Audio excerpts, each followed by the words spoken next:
Okay, so every single property that I've ever bought is almost exactly like this one or this one. Okay, just so you know, but I've always raised the money myself or got the property's owner financed, right? Every single one of my properties are exactly like this. We have 13 now. Within 90 days, we'll have 16 properties, okay? Now, we buy mismanaged facilities and then we stabilize them and either hold on to them or sell them. Is what we do. Okay. And then this one here in Tennessee, this is also a property that these are almost exactly the same, except for we're financing them in two different ways. All right. Almost exactly the same numbers. We're buying this for 2.8. So we're paying a little bit more for this property. It's going to be worth like $5.3 million once we stabilize the property. Okay. And this is indoor climate control. And this is like, outdoor storage plus RV parking. Okay. Now this one, we got an SBA loan for, and we just asked the lender, would you be interested in looking at this deal and financing a deal like this? And we finally found a lender who was like, yeah, we'll take a look at it. And so now we're getting this for 10% down. So we're buying this facility for like $300,000 down. I mean, essentially that is what it's going to cost us, $300,000 down to buy this facility. That's not a lot of money to buy a $2.8 million facility, right?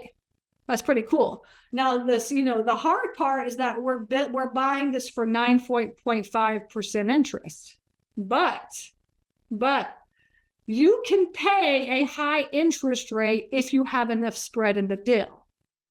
There's nothing wrong with paying a higher interest rate as long as you have enough spread in the deal, right? So we're basically buying this property at 50 cents on the dollar, right? Because we're going to double the value of this property in 3 years. So this is like, our goal is in 3 years to double the value of this property, which is totally doable because all you have to do is raise the rents. That's it. All you have to do. And this one here as well. This is 50% full. This one is 50% full. So we have to get it full and raise the rents are right where they're supposed to be. This is kind of cool, right? So this is 50% full. The rents are good. So no increase in rents. No increase in rents.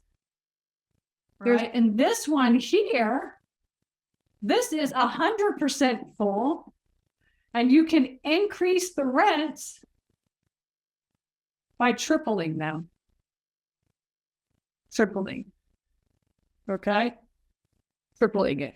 So it's really it's the same. I mean, the facility is almost the same. It's the same price, almost the same size. Right? It's just that it's two different scenarios, two totally different scenarios. We could not get the owner to owner finance this deal. All right. So we really tried to get him to owner finance, but the owner is very sick. He's having severe health problems and he may not even make it the rest of the year. He's doing very, very bad. And so the wife is like, just get rid of it. We don't even care. Just get rid of it. Right. And she's like, I don't even want to deal with it. I don't deal with anything. I just want to take care of my husband. Okay. And so instead, we decided to syndicate this deal out. And we were going to raise enough money to purchase this cash if we needed to. But in the end, we ended up raising almost $1 million.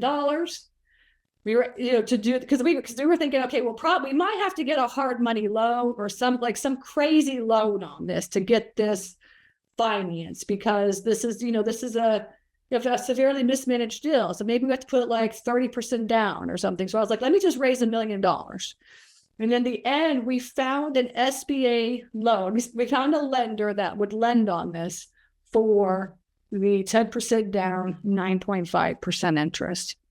And that's like this month. I mean, that's in January and February. That's when we worked on this deal. All right. So actually, all of the deals, every facility that I've ever bought, I buy severely mismanaged facilities that typically banks will not finance. Okay.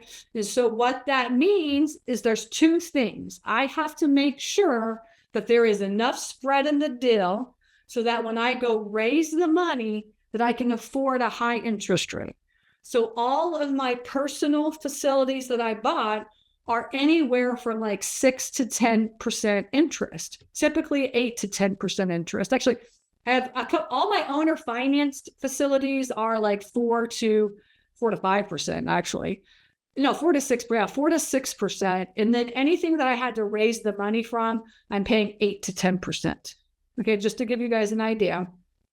And so when you're paying 8 to 10% on a deal, there's nothing wrong with paying a high interest rate, just as long as your spread is big enough to handle that, which is typically what I say, 50 cents on the dollar. 50 cents on the dollar, which we call 50% LTV, right? Or something like 50% LTV, loan to value, okay? Right, if you can do 50 cents on the dollar, then you can afford an 8 to 10% interest rate. So what does that mean now, right? What does that mean now?